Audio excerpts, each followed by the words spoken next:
Chronic ডিজিজের ক্লাসের আজকে 9তম class. ক্লাসের শুরুতে মহান সৃষ্টিকর্তার কৃতজ্ঞতা জ্ঞাপন করি।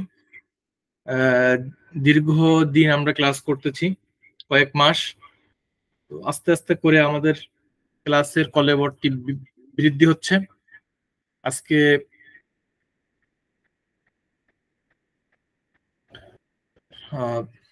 আজকে আমাদের ক্লাসটি হবে 10 নম্বর ক্লাস। ক্লাসটি হবে আজকে 10 নম্বর ক্লাস। আমি 9 দিয়ে ফেলেছি, কিন্তু আজকে ক্লাসটি হচ্ছে 10তম ক্লাস। এখানে টাইপে একটু মিস্টেক হয়েছে। তো 10তম ক্লাস। এই ক্লাসটি আজকে 10/7/2024 শুরু করছি, ক্রনিক ডিজিজের ক্লাসটি। আপনাদের সাথে বরাবরের মতো থাকবো। টোটাল ক্লাসে আমি থাকবো ডক্টর গাজী সাব্বির আহমদ। এই ক্লাসটি 45 মিনিট থেকে 50 মিনিট এক্সট্রা হবে এবং লাস্টে 10 মিনিট প্রশ্নোত্তর পর্ব থাকবে। তো আজকে আমরা এই ক্রনিক ডিজিজের 10তম ক্লাসে আমরা যে বিষয়টি নিয়ে আলোচনা করব সে বিষয়টি হচ্ছে মাইকোব্যাকটেরিয়া।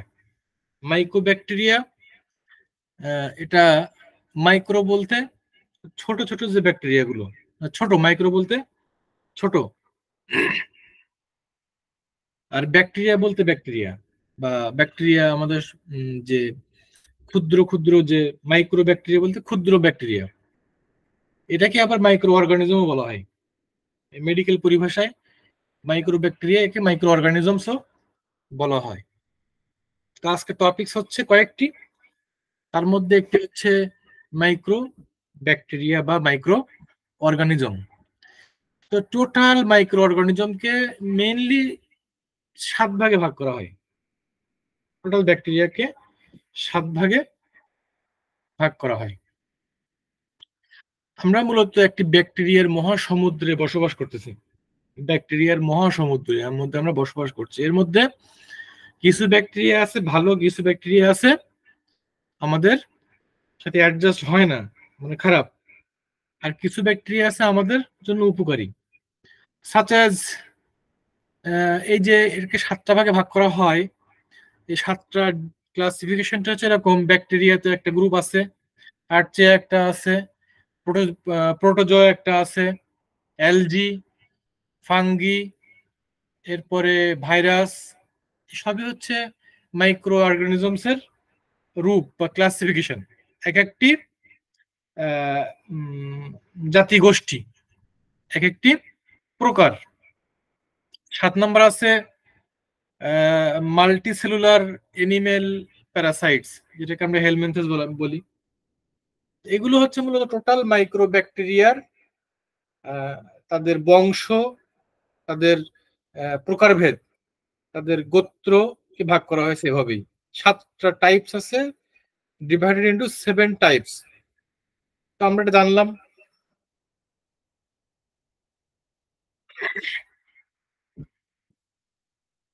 আমাদের টপিকসে আরো 2টা আছে টপিকস,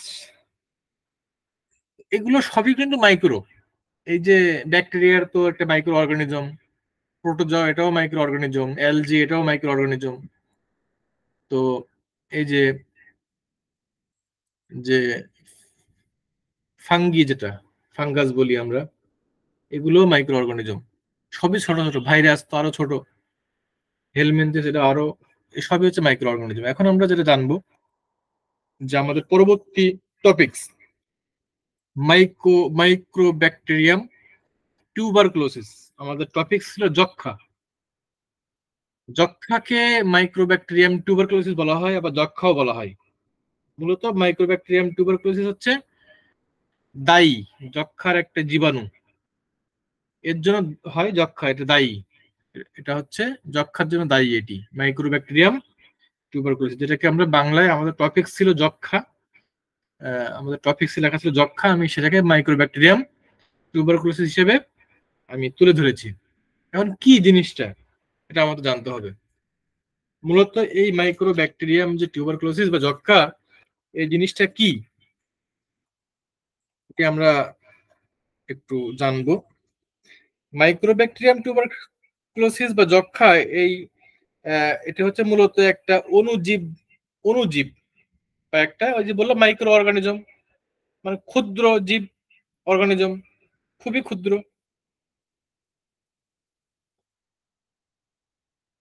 এবং এই মাইক্রোব্যাকটেরিয়াম টিউবারকুলোসিসের এই যে অণুজীব, মানে এই যে টিউবারকুলোসিস, এটি তো একটা ব্যাকটেরিয়া, এই মাইক্রোব্যাকটেরিয়া, এই মাইক্রোব্যাকটেরিয়ার দ্বারা, মানে এটা কি বলছে, সারা পৃথিবীতে সবচেয়ে বেশি লোক রোগাক্রান্ত হয় এবং মৃত্যুবরণ করছে এই একটা ব্যাকটেরিয়া দ্বারা, মাইক্রোব্যাকটেরিয়া দ্বারা, মাইক্রোব্যাকটেরিয়াম টিউবারকুলোসিস দ্বারা সারা বিশ্বে, এটি হচ্ছে একটা সমীক্ষা বলছি, যে সবচেয়ে বেশি লোক রোগাক্রান্ত হয়েছে এবং মৃত্যুবরণ করে। 1882 সালে জার্মান বিজ্ঞানী রবার্ট কোচ, একটা বিজ্ঞানী, তার নাম হচ্ছে রবার্ট কোচ, সর্বপ্রথম এই রোগের জীবাণু, যেটিকে আমরা মাইক্রোব্যাকটেরিয়াম টিউবারকুলোসিস বলছি বা যক্ষ্মা রোগের জীবাণু, এই জীবাণুটি শনাক্ত করে, প্রথম শনাক্ত হয় 1882 সালে, প্রথম শনাক্ত হয়।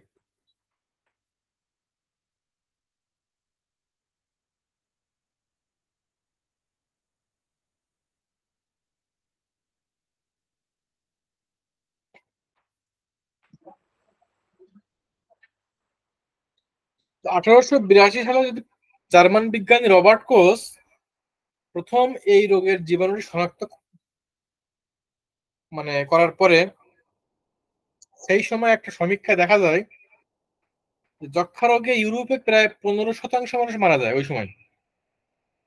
টোটাল ইউরোপে প্রায় 15% মানুষ এই মানে যক্ষ্মা রোগে 15% মানুষ মারা যায়। প্রতি বছর 3 মিলিয়ন মানুষ, অর্থাৎ আমরা 30 লক্ষ বলতে পারি, 30 লক্ষ মানুষ যক্ষ্মা রোগে মৃত্যুবরণ করে। এবং নতুন ভাবে আক্রান্ত হয় 8 মিলিয়ন বা 80 লক্ষ, 80 লক্ষ মানুষ বা 8 মিলিয়ন মানুষ নতুন ভাবে আক্রান্ত হয়, আর 3 মিলিয়ন বা 30 লক্ষ মানুষ তো মৃত্যুবরণই করে প্রতি বছর।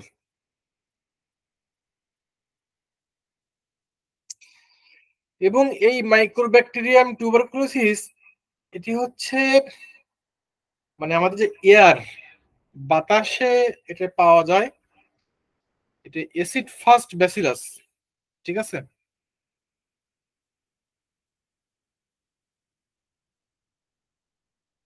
এটির স্ট্রাকচারটা হচ্ছে, আমি স্ট্রাকচারটা অবশ্যই এখানে দিতে পারতাম, স্ট্রাকচারটা দেওয়ার দরকার ছিল, কিছুটা বেঁকানো বেঁকানো, দণ্ডাকার টাইপের, সোজা টাইপের, বাঁকানো বাঁকানো এই ব্যাকটেরিয়াটা। আমি এই ব্যাকটেরিয়াটার ছবিটা এখানে আনা উচিত ছিল, ভুল হয়েছে, এটা আমার স্মরণে ছিল না। তবে এটা দেখতে হবে, ব্যাকটেরিয়াগুলো আমাদেরকে ভিজুয়ালাইজ করতে হবে। আমরা যদি ইউটিউবে সার্চ করি বা আমরা যদি গুগলে সার্চ করি, যদি মাইক্রোব্যাকটেরিয়াম টিউবারকুলোসিস লিখে আমরা ইমেজে সার্চ করি, তাহলে আমরা এই ভাইরাসটা দেখতে পাবো, ঠিক আছে, আমরা দেখতে পাবো।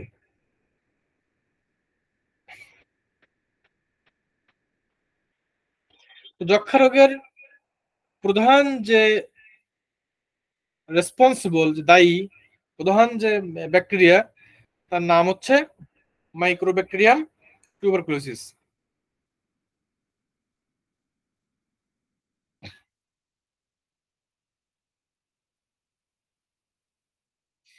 এই ব্যাকটেরিয়াগুলো মূলত এককভাবে জন্মগ্রহণ করে, আবার একত্রে অনেকগুলো ফিলামেন্টস আকারে এটা ফিলামেন্টস গঠন করে আবার এটা হয় আর কি, এই ব্যাকটেরিয়াগুলো ছড়ায় আর কি। যক্ষ্মাটা মূলত একটি সংক্রামক ব্যাধি। আমাদের বুঝতে হবে যে আমরা আলোচনা করছি হোয়াট ইজ ইট, কি এটি, মূলত মাইক্রোব্যাকটেরিয়ামটা মূলত কি।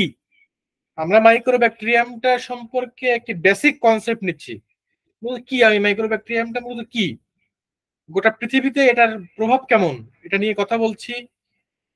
কত পার্সেন্ট লোক মারা যায় সেটা জানলাম, কত পার্সেন্ট মানুষ আক্রান্ত হয় প্রতি বছর, এটি কোথায় কিভাবে জন্মগ্রহণ করে, এটি সম্পর্কে আমরা মূলত একটি বেসিক নলেজ নিচ্ছি। তো প্রসঙ্গক্রমের কথা বলতে হয়, যক্ষা হচ্ছে একটি সংক্রামক ব্যাধি, একটি সংক্রামক ব্যাধি যেটা প্রধানত ফুসফুসে আক্রান্ত করে, ফুসফুসকে আক্রান্ত করে, মেইনলি এটা এফেক্ট করে লাংসকে। আর যক্ষা বলতে আমরা সচরাচর সাধারণত ভাবে আমরা এটাকে ফুসফুসের যক্ষাকেই বুঝি, তবে ফুসফুস ছাড়াও শরীরের অন্যত্র যক্ষা কিন্তু হতে পারে, শুধু ফুসফুসে যক্ষা হয় না, যক্ষা আরো হয়, আরো অন্যান্য জায়গায় যক্ষা হয়। এক্সাম্পল স্বরূপ আমরা বলতে পারি যে হার্টের যে আবরণ, যেটাকে আমরা কি বলি, পেরিকার্ডিয়াম, এখানে কিন্তু যক্ষা হয়। মস্তিষ্কের যে আবরণ, সেখানেও কিন্তু হয়। হাড়ে হতে পারে, জয়েন্টে হতে পারে, কোলনে হতে পারে, হ্যাঁ, এসব জায়গায় আরো বিভিন্ন শরীরের বিভিন্ন জায়গায় যক্ষার এই মাইক্রোব্যাকটেরিয়াম টিউবারকুলোসিস অ্যাটাক করতে পারে। এই যে মাইক্রোব্যাকটেরিয়াম টিউবারকুলোসিস বা যক্ষা, এইটার রোগীর কফের সাথে বের হয়ে আসে মূলত, এবং বাতাসের মাধ্যমে ফুসফুসে প্রবেশ করে। তাহলে আমরা জানলাম এই ব্যাকটেরিয়াটি বাতাসে ব্যাপকভাবে ছড়ানো ছিটানো।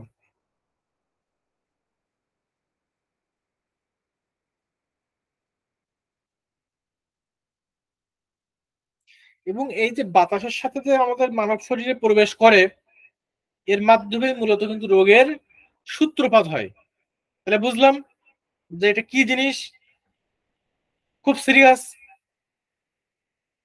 যেহেতু বাতাসে এটি চলাচল করে, তাহলে আমরা তো বিভিন্ন পরিবেশে যাওয়া আসা করি, চলাফেরা করি, এজন্য প্রোটেকশন দরকার, মাস্ক দরকার, তাই তো?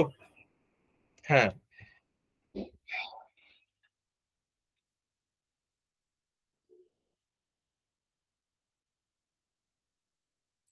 মাইক্রোব্যাকটেরিয়ামের আরো বেশ কিছু প্রকার আছে, সেগুলো আমরা পড়বো সামনে। আমাদের এলাকায় অনেক সময় আমাদের যে গৃহপালিত যে পশুগুলো পাওয়া যায়, গবাদি পশু যেগুলো পাওয়া যায়, তারা মাইক্রোব্যাকটেরিয়াম বোভিস দিয়ে আক্রান্ত হয়। ওদের মাইক্রোব্যাকটেরিয়ামের যে আরো কিছু ক্লাসিফিকেশন আছে, তার মধ্যে মাইক্রোব্যাকটেরিয়াম বোভিস নামে একটা আছে। গবাদি পশুগুলো মাইক্রোব্যাকটেরিয়াম বোভিস দিয়ে আক্রান্ত হয় মূলত।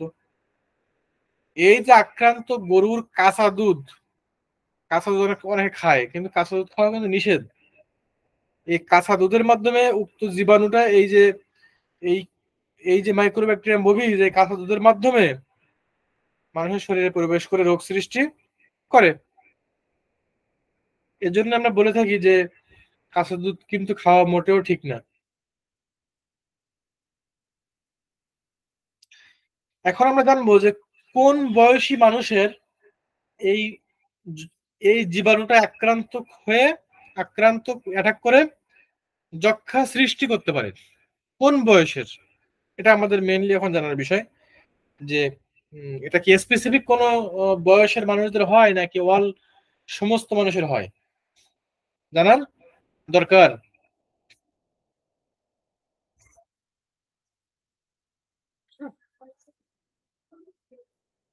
এটি মূলত এই যক্ষা মূলত যে কোনো বয়সের মানুষের কিন্তু এটা হতে পারে, যে কোনো মানুষের, দরিদ্র মানুষেরও হতে পারে, নিম্নমানের যারা জীবনযাপন করে, এবং যারা নিম্নমানের জীবনযাপন মানে যারা উম, খুবই দরিদ্র, নিম্ন, তাদের লাইফ স্টাইলটা অনেক লো, এই জীবনযাপনের সাথে কিন্তু যক্ষার সম্পর্ক কিন্তু ঘনিষ্ঠ, নিবিড় সম্পর্ক, খুবই নিবিড় সম্পর্ক, এবং খুবই এদের সাথে ওতপ্রোত একটা সম্পর্ক রয়েছে। ম্যালনিউট্রিশন, অপুষ্টি, এই যক্ষা বিস্তারে সহায়তা করে। ডেনসিটি, যেখানে এক্সেসিভ ডেনসিটি পপুলেশন, অর্থাৎ ঘনবসতিপূর্ণ যে বাসস্থানগুলো আছে এলাকাগুলো, সেখানে কিন্তু কি এই রোগ বিস্তারে সহায়তা করে।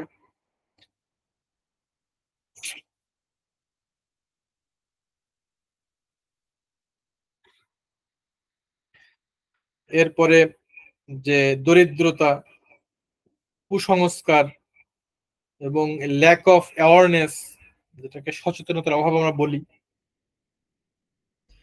এগুলো কিন্তু মূলত রোগ প্রতিরোধ করার জন্য প্রধান অন্তরায়।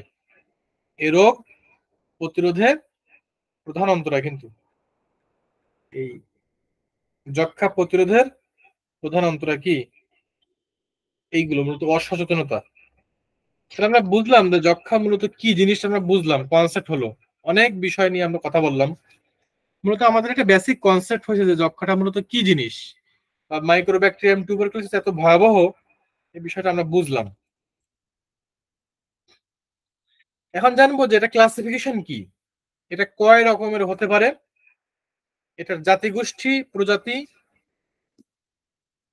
কতগুলো।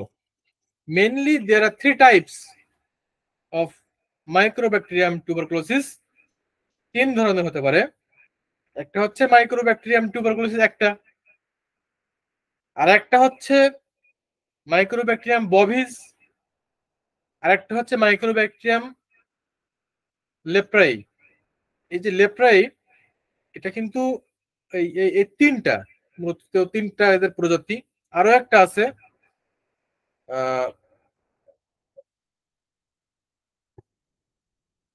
যেটাকে আমরা বলি এটাইপিক্যাল মাইক্রোব্যাকটেরিয়াম অপরচুনিটিস প্যাথোজেনেসিস। যাই হোক, ওদিকে আমরা না যাই, ওগুলো ব্যাপারে অনেক প্রকার রয়েছে। আমরা মূলত যেটা আলোচনা করছি যে যক্ষ্মা নিয়ে আলোচনা করবো। ক্লাসিফিকেশন জানলাম জাস্ট। এখন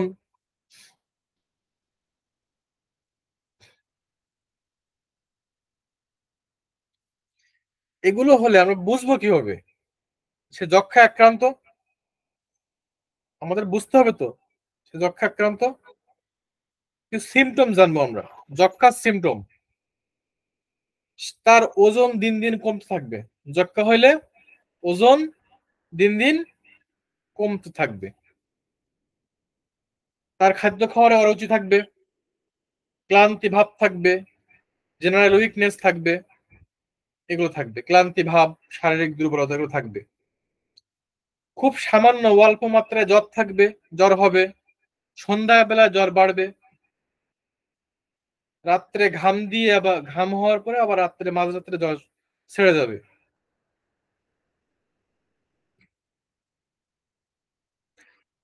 এখন এই লক্ষণ থাকতেও পারে, আবার নাও থাকতে পারে। লক্ষণ থাকতেও পারে, আবার সুপ্ত অবস্থায় দেহে বিরাজ করতে পারে, সুপ্ত অবস্থায় বিরাজ করতে পারে।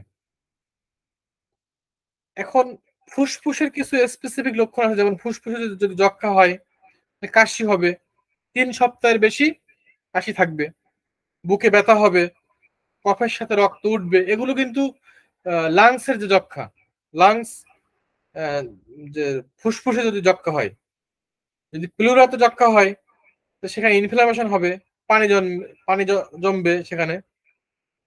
যদি কোলনে হয়, তো সেখানে সেক্ষেত্রে ডায়রিয়া হওয়ার সম্ভাবনা থাকবে, পেটে পানি আসবে। এরপরে কোলনের অ্যাবনর্মালিটি হবে, অ্যাবডোমিনাল লিম্ফ এডিনোপ্যাথি যেটা আমরা বলি, সেটা হতে পারে। এই উপসর্গ আসতে পারে, এগুলো থাকতে পারে।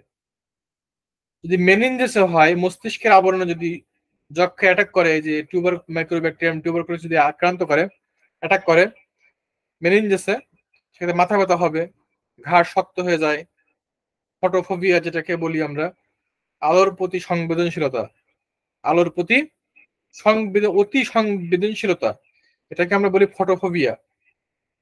চোখ দিয়ে ক্লিয়ার দেখা যায় না, এগুলো হতে পারে। এবং নেক্সট, নার্ভের উপরে এটার এফেক্ট হতে পারে, নার্ভ বিকল হয়ে যেতে পারে, একটু দেখা যায় এগুলো হয় আর কি। লিম্ফ নোডে যদি হয়, সেক্ষেত্রে ঘাড়ের লিম্ফ নোড বৃদ্ধি পাবে, হ্যাঁ, ইনফ্লামেশন থাকতে পারে, এগুলো হতে পারে।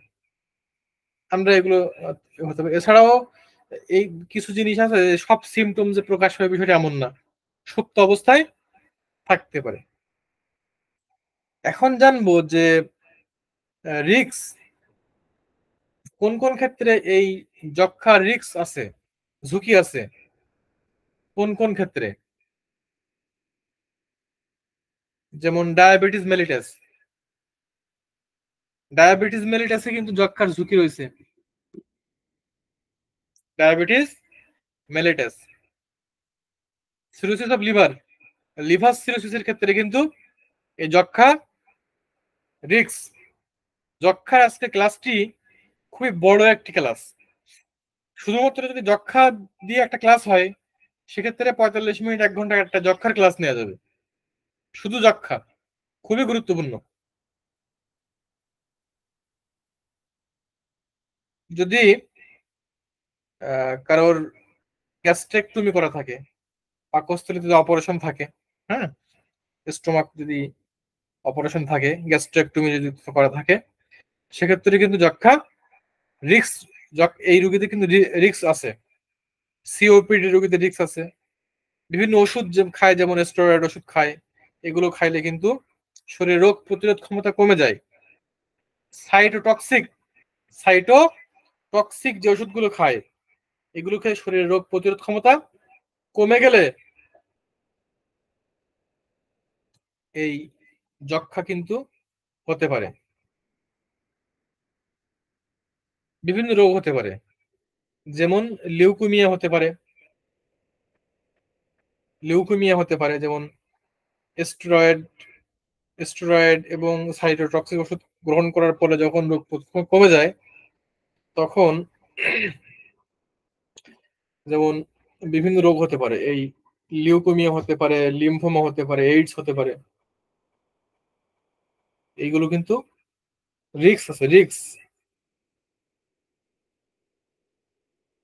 যক্ষার জ্বর সাধারণত বিকাল 3টার সময়, আহ, বিকাল বিকালে বিকালে এবং রাত্রে এই জ্বরটা বাড়বে।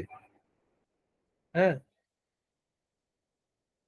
এই জ্বর, এই জ্বর হলে প্রথমত অনেকে টাইফয়েড জ্বর বলে এটা মনে করে, বুঝতে পারে না অনেকে, প্রথমত কিন্তু বোঝা যায় না। হ্যাঁ, অনেক সময় দেখা যাচ্ছে যে 3 সপ্তাহের বেশি যদি জ্বর থাকে, আহ, তাহলে যক্ষা বলে কিন্তু সন্দেহ করা যাবে, সন্দেহ করা হয়। 3 সপ্তাহের বেশি জ্বর হইলে যক্ষা বলে সন্দেহ করা হয়। এবং আহ, দীর্ঘস্থায়ী লং টাইম যদি ফ্যারিংস বা ল্যারিংসে কোনো প্রবলেম থাকে, স্বর ভেঙে যায়, তাহলে যক্ষা রোগের লক্ষণ হতে পারে। এখন আমরা যক্ষা রোগের রিস্ক ফ্যাক্টর গুলো আমরা জানলাম। ডায়াগনোসিসটা কি হবে যক্ষা রোগের? ডায়াগনোসিস, ডায়াগনোসিসটা কি হবে মেইনলি? ডায়াগনোসিসটা হচ্ছে আহ,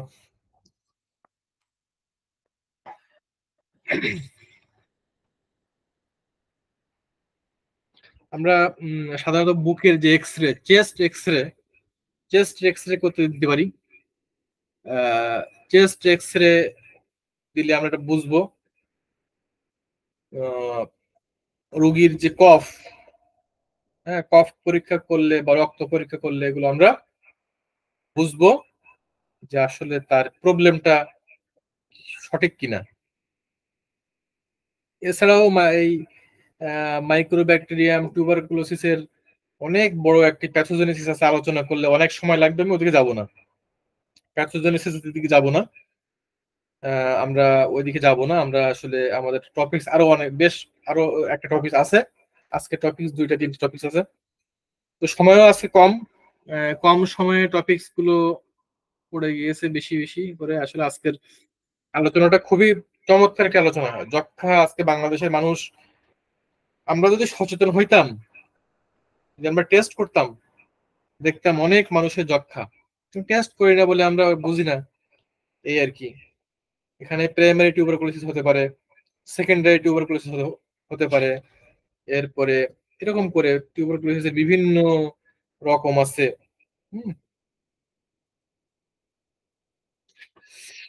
তো এটা আমরা জানলাম, আজকে ডায়াগনোসিস জানলাম। এখন লক্ষণ সাদৃশ্যে হোমিওপ্যাথিক ম্যানেজমেন্ট আসবে, লক্ষণ সাদৃশ্যে ম্যানেজমেন্ট আসবে। এবং এটা নিয়ে স্পেসিফিক কোনো মেডিসিন আজকে বলবো না, কারণ আলোচনাটা অনেক সংক্ষেপ করলাম। অনেক আমি আজকে যৎক্ষণ আলোচনার অর্ধেক আসলাম, অর্ধেক। এবং আরো যে আলোচনাগুলো রয়েছে বললে অন্তত আরো আধা ঘন্টা লাগবে, কিন্তু আমার টপিকস থাকার কারণে আমি এটা স্কিপ করছি। হোমিওপ্যাথিক ম্যানেজমেন্ট আমি এক কথায় বললাম যে হোমিওপ্যাথিক ম্যানেজমেন্ট হবে হচ্ছে লক্ষণ সাদৃশ্যে।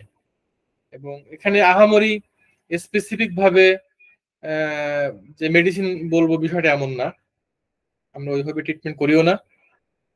তবে সার্বদৈহিক, পারিপার্শ্বিক, বর্তমান কষ্ট, পূর্বরোগের ইতিহাস, এরপরে তার মানসিক অবস্থা, রুগীর, যা বলতে সবকিছু রুগীর, এবং রুগীর সকল লক্ষণ নেয়ার পরে আমরা কেস টেকিং করে যেটা লক্ষণ পাবো মেডিসিন দিব, ইনশাল্লাহ রুগী যে কোনো সময়ের তুলনায় আরাম পাবে, ভালো থাকবে ইনশাল্লাহ। এই কথার মাধ্যমে আমি মাইক্রোব্যাকটেরিয়াম টিউবারকুলোসিসের কথা আলোচনা এখানে শেষ করতেছি। আমাদের নেক্সট টপিকস আছে আরেকটা, গনোরিয়া। আরেকটা টপিকস আমাদের কি, গনোরিয়া, যেটাকে আজকে টপিকস হিসেবে ছিল হচ্ছে নাইসেরিয়া। আসলে নাইসেরিয়াটা তো আসলে কোনো টপিকস হতে পারে না, মূলত বিষয়টা হচ্ছে নাইসেরিয়া গনোরিয়া। ব্যাকটেরিয়াটার নাম হচ্ছে নাইসেরিয়া গনোরিয়া। তো এটার কারণটা হচ্ছে নাইসেরিয়া গনোরিয়াটার দায়ী হচ্ছে গনোরিয়া, এটা হতে পারে। এটা আরেকটি নাম আছে গনোকক্কাস। হ্যাঁ, তো এখানে আমি দেখলাম যে টপিকসে লেখা আছে নাইসেরিয়া। দেখ আমি আমি গনোরিয়া দিয়ে শুরু করলাম, যেহেতু আমার হাতে সময় কম। আমরা জানবো যে গনোরিয়ার ডেফিনেশনটা কি। ডেফিনেশনটা হচ্ছে এরকম, আসলে স্পেসিফিক ডেফিনেশনটা এভাবে কোনো ডেফিনেশন দেওয়া যাবে না। তবে এক কথা যদি বলি, এটা হচ্ছে একটা যৌন ব্যাধি, ক্লিয়ার কথা। এই গনোরিয়াটা হচ্ছে একটি যৌন ব্যাধি। যারা পলিগামি, যারা পলিগামি, যেমন আহ, কি বলে এটা, মানে অবৈধ, এক কথা বলে অবৈধ দূষিত সঙ্গম যেখানে হয়, এবং অবৈধ পন্থা যারা সেক্সুয়াল ইন্টারকোর্সের সাথে মিলিত হয়, এর মাধ্যমে নাইসেরিয়া গনোরিয়া বা গনোকক্কাস, একই ব্যাকটেরিয়া, নাম ভিন্ন, নাইসেরিয়া গনোরিয়া বা গনোকক্কাস, এই ব্যাকটেরিয়াটা বা এই জীবাণুটা সৃষ্টি, এই জীবাণু দ্বারাই যে সৃষ্ট যে রোগটা, এই রোগটাকে আমরা ডিফাইন করতেছি গনোরিয়া নামে। ক্লিয়ার? আমি যদি আরেকটু ভাবে বলি, যে এক কথায় অবৈধ সংগ্রাম ছাড়া যেভাবে হোক না কেন, পলিগ্যামি যেটা বলে, এর মাধ্যমেই নাইসেরিয়া গনোরিয়া বা গনোকক্কাস নামক যে ব্যাকটেরিয়া, এই ব্যাকটেরিয়া দ্বারা সৃষ্ট যে রোগ, সেটাকে বলছে গনোরিয়া। এখানে কি হয়, মূত্র যন্ত্র যেটা বলি, সেখানে পেনিসে প্রদাহ হবে, ইনফ্লামেশন হবে, সেখান দিয়ে মূত্র নালী দিয়ে পুজ আসবে। এটা একটা কমন সিমটমস। এবং পুজ যদি পড়ে, সেটাকে আমরা কি বলবো, গনোরিয়া বলবো। কারণ কি, কারণ আগে বললাম নাইসেরিয়া গনোরিয়া, নাইসেরিয়া বা গনোকক্কাস যেটাই বলি, প্রধান কারণ এই রোগ সৃষ্টির, গনোরিয়া রোগ সৃষ্টির প্রধান কারণ। যদি তার অপোজিট সেক্স যদি এই রোগে আক্রান্ত হয় এবং তার সাথে যদি সঙ্গম করা হয়, তাহলে এই জীবাণু সুস্থ ব্যক্তির যৌনাঙ্গে প্রবেশ করবে এবং গনোরিয়া রোগ সৃষ্টি হবে।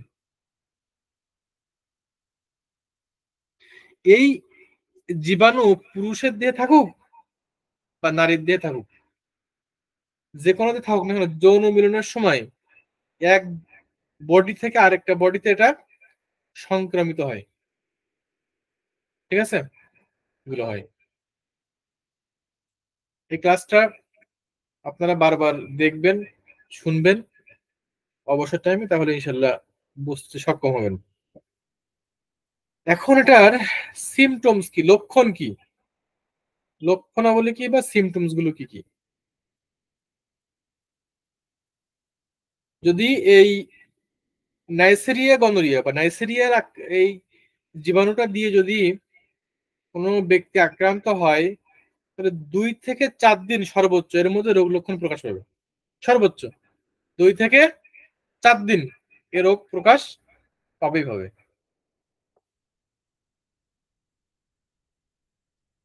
প্রাথমিক অবস্থায় মূত্রনালী দিয়ে মুখে, মূত্রনালীর মুখে,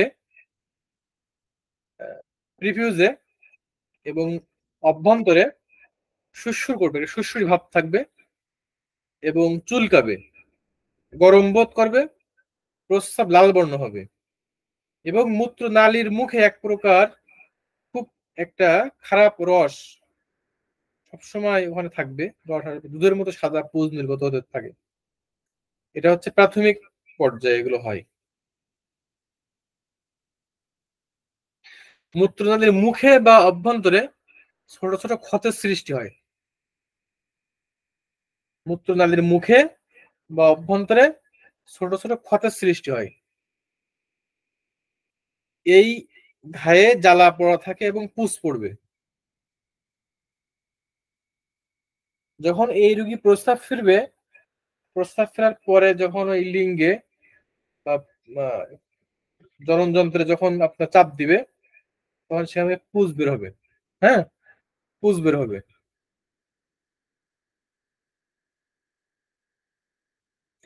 এটা যদি মহিলাদের হয়, তাদের কি অবস্থা হবে? তাদের জেনিটালিয়া ফিমেলে বড় হবে, ফুলে যাবে, সোয়েলেন হবে, বার্নিং সেন্সেশন হবে এবং সেখানে বার্নিং সেন্সেশন থাকবে, মানে জ্বালা পোড়া করবে। হ্যাঁ, এবং তাদের যে বীর্যটা সুতার মতো বীর্য প্রস্রাবের আগে বের হবে, পরেও হতে পারে। কখনো যদি মল ত্যাগ করে, সে সময় যদি চাপ দেয়, একটু মল ত্যাগের সময় যদি একটু চাপ দেয় বা একটু কোদ দেয়, আমরা বাংলা বলি কোদ দেয়া, কোদ দেয়, দিলে কি হয়, প্রস্রাব, এই প্রস্রাবের যে রাস্তা আছে বা প্রস্রাবের যে প্যাথওয়েটা আছে, প্রস্রাবের নালী আছে, সেখান দিয়ে কি হবে, সাদা সাদা, হ্যাঁ, এক ধরনের পদার্থ বের হবে। সামান্য জ্বর থাকবে, মাথা ব্যথা হবে, গা হাত পা ম্যাজ ম্যাজ করবে। এ রুগীদের বিষণ্ণতা থাকবে। তার যে লিম্ফ নোড গুলো আছে, কুস্কির ওখানে যে লিম্ফ নোড আছে, সেটা ফুলে যাবে, ব্যথা হবে। এই লক্ষণগুলো কিন্তু আমরা পাবো। এগুলো সব বললাম তার সিমটমস, এগুলো থাকলে আমরা বুঝবো তার গনোরিয়া আক্রান্ত। এছাড়াও আহ মেয়ে লোকের যে মাসিক, হ্যাঁ, মাসিক ঋতুর গোলযোগ থাকবে, জরায়ুতে জ্বালা পোড়া করবে, ঠিক আছে, ব্যথা করবে, তার লিউকোরিয়ার প্রবলেম থাকবে, মূত্রনালী হতে পুষ পড়বে, হ্যাঁ, মানে ভেজাইনাতে বা ভেজাইনা যে নালী আছে সেখানে ইনফ্লামেশন হবে। এসব কিন্তু হতে পারে। তার যে অভারি আছে, হ্যাঁ, বা তার যে ফ্যালোপিয়ান টিউব বা ওই যে ওভারিয়ান টিউব যেটা, সেখানে কিন্তু এটা যদি আক্রান্ত হয়, গনোরিয়া যদি আক্রান্ত হয়, তাহলে তার সন্তান ধারণ ক্ষমতা কি নষ্ট হয়ে যাবে, সন্তান ধারণ ক্ষমতা নষ্ট হয়ে যাবে।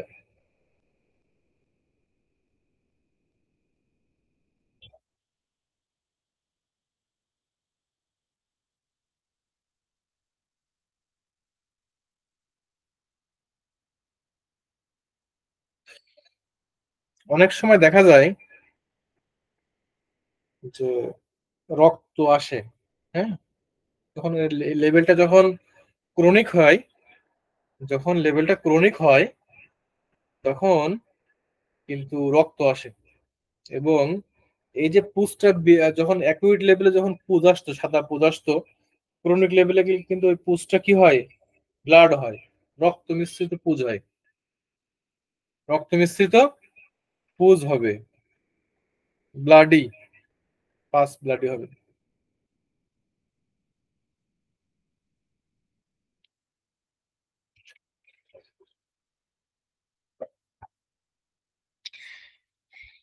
এখন এটার এই গনোরিয়ার ডায়াগনোসিস, ডায়াগনোসিস কি হবে? গনোরিয়ার ডায়াগনোসিস কি হবে? আমরা তো লক্ষণ দেখলাম, সব বললাম, কিন্তু প্যাথোলজিক্যাল আমরা ডায়াগনোসিস করতে দেবো। যেমন রক্তের মধ্যে যে ডিফারেন্সিয়াল কাউন্ট, বিশেষ করে সিবিসি টেস্ট করতে দিই আমরা। সিবিসি এই যে ডিফারেন্সিয়াল কাউন্টটা আছে, বিশেষ করে ডাব্লিউবিসি তে যে ডিফারেন্স যে কাউন্ট গুলো হয়, 5টা কাউন্ট আছে, 5টা সেলের, ওইগুলো আমাদের দরকার। ঠিক আছে, সেখানে ডাব্লিউবিসি সংখ্যাটা ইনক্রিজ হবে। হুম, এরপরে তার কালচার টেস্ট করতে দিতে পারি আমরা, হ্যাঁ, স্লাইড টেস্ট দিতে পারি, এগুলো দিতে পারি। যেমন আরেকটি বিষয় বলি, যে এই যে আমরা কিছু কমপ্লিকেশন আছে, আমি তো কমপ্লিকেশনটা নিয়ে আসি না এখানে, কারণ কমপ্লিকেশন আলোচনা গুলো অনেক বড় হয়ে যাবে। তারপরে আমি এক কথায় সংক্ষেপে আলোচনা করে দেই। কমপ্লিকেশন, ডায়াগনোসিস এবং ম্যানেজমেন্টে যাওয়ার আগে আমি কমপ্লিকেশন গুলো বলে আমি ম্যানেজমেন্টে যাব। কমপ্লিকেশনটা হচ্ছে দুই রকমের, কারণ এই রোগটা কিন্তু পুরুষের হতে পারে, আবার মহিলাদেরও হতে পারে। তাহলে পুরুষের যখন হবে, তখন পুরুষের ক্ষেত্রে কিন্তু কিছু ডিজিজ কমপ্লিকেশন হিসেবে আমরা ধরতে পারি, এগুলো হতে পারে। যেমন প্রোস্টাটাইটিস হতে পারে, প্রোস্টেটের ওখানে ইনফ্লামেশন হতে পারে, যেহেতু ব্যাকটেরিয়া। নাইসেরিয়া কিন্তু একটা ব্যাকটেরিয়া, ব্যাকটেরিয়া যেখানে থাকবে সেখানে কি হবে? ইনফ্লামেশন হবে, স্বাভাবিক। আমরা ইতিপূর্বে ক্লাসে আমরা পড়েছি, জেনেছি। তাহলে সেখানে প্রোস্টেটাইটিস হতে পারে, রাইট? এপিডিডিমাই এপিডিডিমাইটিস হতে পারে, হ্যাঁ, সিস্টাইটিস হতে পারে, ইউরেথ্রাইটিস হতে পারে, প্রস্রাবের যে নালীটা, আচ্ছা, ভিসিকুলাইটিস হতে পারে, আর্থ্রাইটিস হতে পারে, আর্থ্রাইটিস হতে পারে, এন্ডোকার্ডাইটিস, হার্টের ভিতরে এখানে ইনফ্লামেশন হতে পারে। তাহলে এটার ক্ষমতা অনেক বেশি, অনেক বেশি ক্ষমতা, এই রোগগুলো হতে পারে। আরো অনেক কিছু হতে পারে, এগুলো মেইনলি। যদি এই রোগটা মহিলাদের হয়, যদি মহিলাদের হয়, তাহলে স্যালপিনজাইটিস হতে পারে, পেলভিক পেরিটোনাইটিস হতে পারে, সার্ভিসাইটিস হতে পারে, মেটাইটিস হতে পারে, সেলুলাইটিস হতে পারে, এই যে রোগগুলো হতে পারে। গর্ভবতী অবস্থায় রোগ হলে গর্ভপাত হতে পারে। এছাড়াও আরো অনেক রোগ হতে পারে, যেমন রিউমেটিজম হতে পারে, হ্যাঁ, কোলনের প্রবলেম হতে পারে, সেপ্টিসিমিয়া হতে পারে, রিউমেটিজম, গনোরিয়া তো আছেই। তবে এগুলো কিন্তু ম্যাক্সিমাম অপচিকিৎসা হয় আমাদের ম্যানেজমেন্টে যদি বলি। মেনলি এই রোগটা কিন্তু অপচিকিৎসা হয় হাটে বাজারে, ক্যানভাসিং এ, ঠিক আছে, হাটে বাজারে ক্যানভাসিং এর মাধ্যমে যে মেডিসিন গুলো সেল করে এই রোগের, কিন্তু মেডিসিন হাটে বাজারে পাওয়া যায়, এবং এটা কিন্তু অপচিকিৎসা হয় বেশি, এটা বুঝতে হবে। অপচিকিৎসা বেশি হয়, এটা বুঝতে হবে।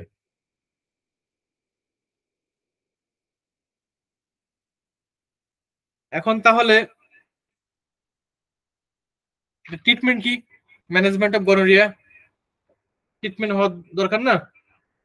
অবশ্যই দরকার। তাহলে ট্রিটমেন্ট হচ্ছে প্রত্যেক দিন 4 থেকে 5 বার গরম পানি, সাথে আর্নিকা মাদার টিংচার, এগুলো দিয়ে, এরপরে ক্যালেন্ডুলা মাদার টিংচার, এগুলো দিয়ে মানে ভালো করে ধুয়ে ফেলতে হবে জায়গাটা, আক্রান্ত অঙ্গ, মেল জেনিটালিয়া, ফিমেল জেনিটালিয়া ভালো করে ধুয়ে ফেলতে হবে।